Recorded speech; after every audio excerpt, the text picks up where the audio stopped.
पिछली क्लास में हमने देखा स्टैंडर्ड अरेंजमेंट ऑफ होरा। इस स्ट्रक्चर से हमने अलग अलग प्लैनेट्स को अरेंज किया फ्रॉम स्लोएस्ट टू फास्टेस्ट। अलग अलग जहाँ पे मूवमेंट हो रही थी हमारी, उसको हमने होरा का नाम दिया। होरा थी मेजर मूवमेंट, जो है सन की मूवमेंट। इसके अकॉर्डिंग ये हमारा शेड्यूल है, रूटीन है, जिससे होरा मूव होता है। अगर संडे को हम पहले होरा से स्टार्ट करते हैं, संडे को सन का पहला होरा है, उसके बाद इस ऑर्डर में ये होरा चलता है। और जो इसमें मेजर इम्पॉर्टेंट एंडिंग पॉइंट हैं इस होरा के,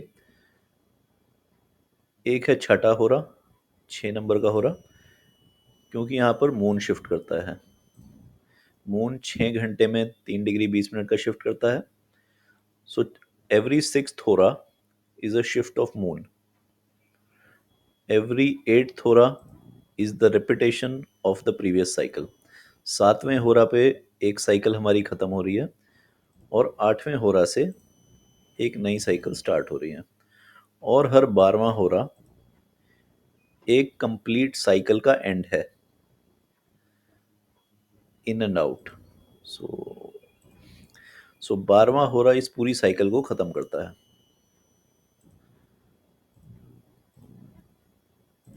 सो 6, 8 और 12 ये हैं 3 एंडिंग पॉइंट्स या मेजर चेंजेस जहां पर हो रहे हैं।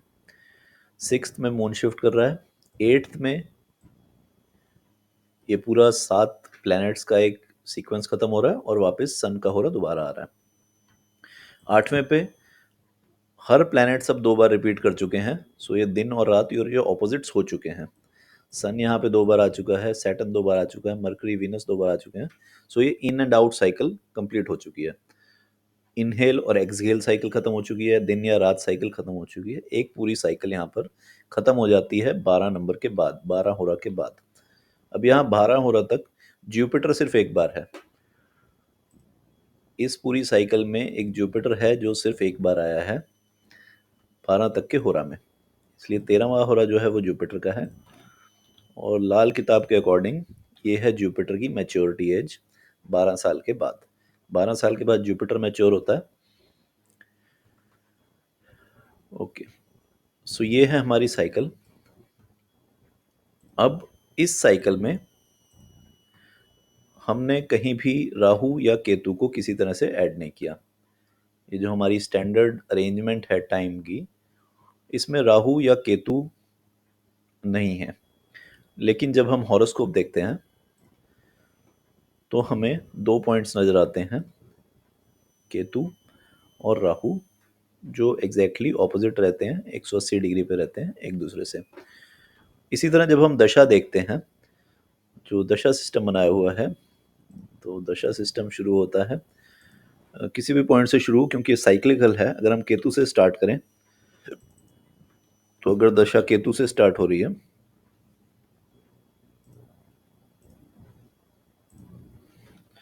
तो अगर केतु से स्टार्ट होती है, उसके बाद आता है हमारा Venus, Sun, Mars, Rahu, Jupiter, Saturn, Mercury. तो ये ऑर्डर है हमारा दशा सिस्टम का। इस ऑर्डर को आप कहीं से भी शुरू करें, क्योंकि ये साइक्लिकल है, तो मरकरी के बाद फिर से केतु ने आना है। तो इन थ्योरी ये कहीं से भी स्टार्ट हो सकता है। सो ये केतु से स्टार्ट हो रहा है, केतु जो कि हमारे टाइम क्लॉक में अभी तक ये कहीं नहीं था। अब हमने दशा में केतु को ऐड किया, और इसके अलावा जो हमने स्टैंडर्ड हॉरोस्कोप बनाए उसमें भी हमने केतु को इंक्लूड किया है। दूसरी बात, यहाँ जो ईयर्स दिए गए हैं हर प्लैनेट के साल को, ये अलग अलग दिए गए हैं। वीनस का 20 साल का टाइम स्पेन है दशा में, तो 20 साल तक वीनस का पीरियड रहता है। इसी तरह सैटर्न 19 साल है, मून 10 साल है। सो हर प्लैनेट का अलग अलग ईयर्स यहाँ पर दिए गए हैं।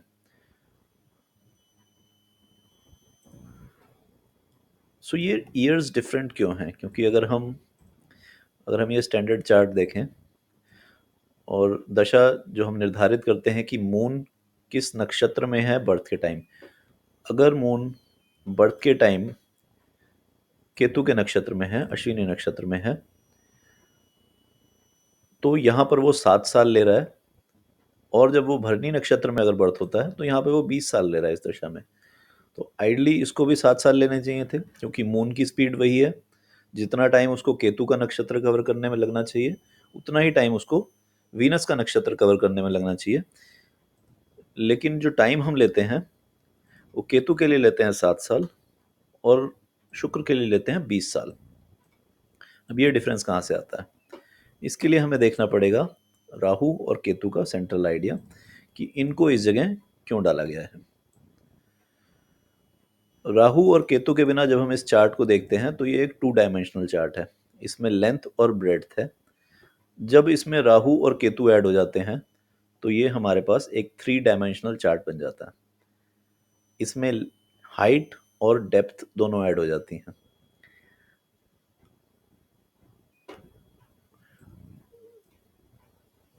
सपोजिंग दिस इज अर्थ, ये अर्थ है हमारे पास,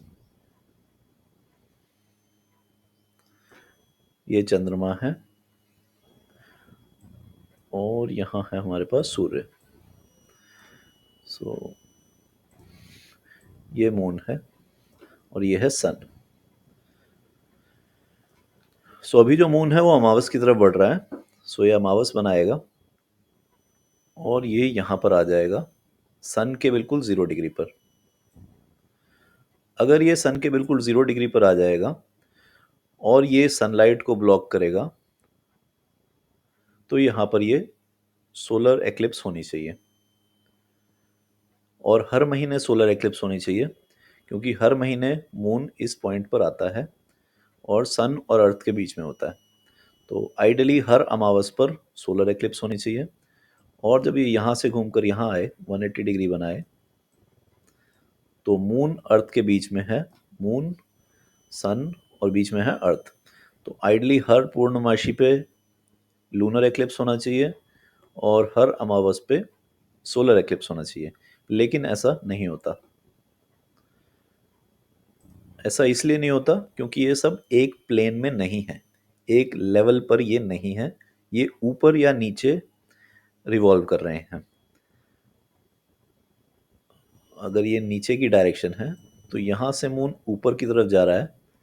तो अब ये जब बीच में आया सन और अर्थ के, तो ये उस लेवल पे नहीं है कि ये उस पॉइंट को ब्लॉक कर सके।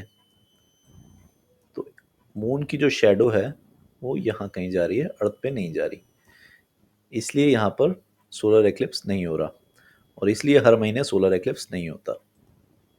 सोलर एक्लिप्स साल में 2 बार होता है, जब मून एग्जैक्टली इसी प्लेन पर होता है, इसी लेवल पर होता है जहाँ पर अर्थ भी है और सन भी है। ये इस लेवल के बीच में आ जाता है और मून की जो शेडो है वो अर्थ पे पड़ती है, सन ब्लॉक हो जाता है।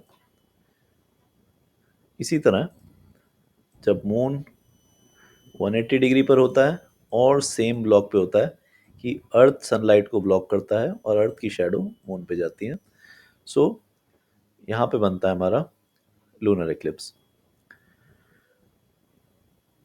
तो राहु और केतु जो 2 पॉइंट हैं, ये हमें बताते हैं कि कोई प्लैनेट कितना दूर है अपने हाईएस्ट पॉइंट से और अपने लोएस्ट पॉइंट से। सो केतु जो है वो साउथर्न पॉइंट है, नीचे का पॉइंट है, ये डेप्थ बताता है। और राहु जो है वो हाइट बताता है, ये नॉर्दर्न पॉइंट है। सो राहु जो होगा वो हमेशा सन के साथ होगा। अगर हम इनर प्लैनेट्स की बात करें सो ये सन के सामने होगा और केतु जो होगा वो हमेशा अर्थ के पीछे होगा। सो अगर हम इनर प्लैनेट्स देखें, सो सपोज मरकरी की बात करें, सो अगर मरकरी यहाँ पर ट्रैवल कर रहा है, सो जब मरकरी यहाँ पर होगा,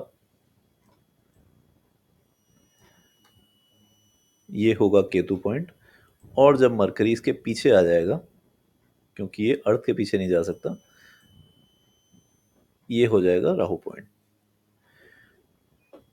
इसी तरह अगर हम आउटर प्लैनेट्स देखें, मंगल देखें, सो मंगल अभी केतु की तरफ बढ़ रहा है, ये केतु के पॉइंट की तरफ बढ़ रहा है। इसका क्या मतलब है? इसका मतलब है कि ये ऊपर की डायरेक्शन से नीचे आ रहा है। सो मंगल जब यहाँ था, सो ये एक हाइट पर था, अब ये इस हाइट से नीचे की तरफ आ रहा है, नीचे की तरफ जाएगा, अपने लोएस्ट पॉइंट पर जाएगा, उसके बाद फिर से राइज करना शुरू करेगा। तो 2 पॉइंट साल में ऐसे बनेंगे जहां पर ये एग्जैक्ट उसी प्लेन में होगा जहां पर सन और अर्थ है। क्योंकि ये भी आउटर प्लैनेट है, सो ये अर्थ और सन के बीच में नहीं आएगा। सो इसका जो मोशन चलेगा वो ऐसे चलेगा, ये इसका मोशन है। सो जब मंगल यहाँ पर केतु से मिलेगा, तो ये अपने लोअर प्लेन पर होगा, लोअर पॉइंट पे होगा, और ये तीनों एक ही प्लेन पर होंगे। इसी तरह जब ये ऊपर आके सन के पीछे हुआ, तो ये इसका हायर प्लेन है जो राहु है, और ये इसका लोअर प्लेन है जो केतु है। तो राहु और केतु इस हमारे 2 डायमेंशनल हॉरोस्कोप चार्ट को 3 डायमेंशनल बता देते हैं। ये लेंथ और ब्रेड के साथ इसमें हाइट और डेप्थ भी इंक्लूड कर देते हैं। अब ये जो चार्ट हम देख रहे हैं, ये 2 डायमेंशनल नहीं, 3 डायमेंशनल चार्ट है। अब इसका एप्लीकेशन कैसे होता है दशा में? ओके, जब हम ये दशा सिस्टम देखते हैं तो एक चीज हम नोटिस करते हैं, जब केतु से राहु का समय आता है तो हमारे 5 होरा लगते हैं, 1 2 3 4 होरा लगे हैं इसके बीच में, केतु से राहु तक पहुंचने में। और राहु से वापस केतु तक पहुंचने में हमें 3 होरा लगे हैं। 1 होरा हमें कम लगा है राहु से केतु तक पहुंचने में। सो ये अगर हमारा राहु था, अगर हम मंगल की बात करें, सो ये हमारा मंगल था, ऊपर से नीचे रिवॉल्व कर रहा था।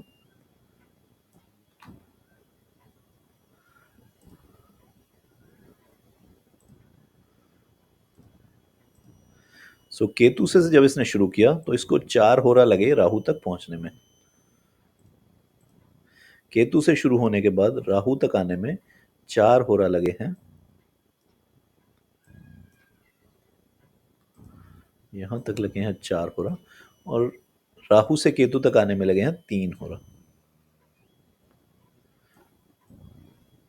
अब जब राहु से केतु तक आने में टाइम इसलिए लगा है क्योंकि यहाँ पे जो इसकी स्पीड है प्लेनेट की, वो फास्ट हो जाती है। जैसे ही कोई प्लेनेट सन की रेंज में आता है, उसकी स्पीड फास्ट हो जाती है, और जैसे वो उससे दूर जाता है तो उसकी स्पीड स्लो हो जाती है। तो जब कोई प्लेनेट केतु की तरफ बढ़ रहा है, सन से दूर हो रहा है, तो उसकी स्पीड यहाँ पर कम होगी और उसको टाइम नीचे से ऊपर आने में ज़्यादा लगेगा, और ऊपर वाले लेवल से नीचे की तरफ आने में उसको कम टाइम लगेगा।